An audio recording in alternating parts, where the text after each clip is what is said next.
The next concept in TypeScript and JavaScript is arrays, which are a data type. In this data type, we have numerous methods available. In TypeScript, you can utilize various array methods to perform operations. These methods are applicable to arrays and assist in manipulating, transforming, filtering, and working with array data.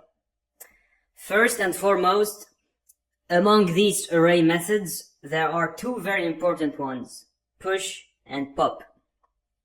Additionally, shift and unshift are included in these methods.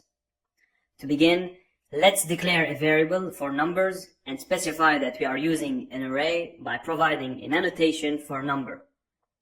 In this array, we include numbers like 1, 2, 3, 4, 5, and 6.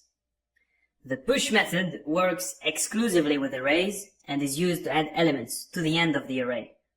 For instance, if I have these 6 numbers and I want to add a 7th number, the typical way would be to manually add it to the array.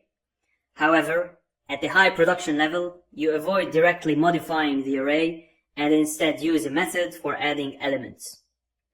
In this case, we have the push method for arrays. To add a number to the end of the array, you specify the name of the array. You use the push method and then add the specific number you want to include.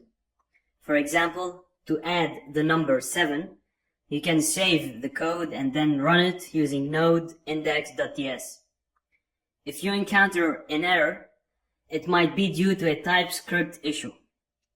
You can use the TypeScript compiler with the command tsc index.js --watch to compile the code properly. Once the compiler is running correctly, you can use node index.js to execute the code without errors. Alright, and now on to the next lecture.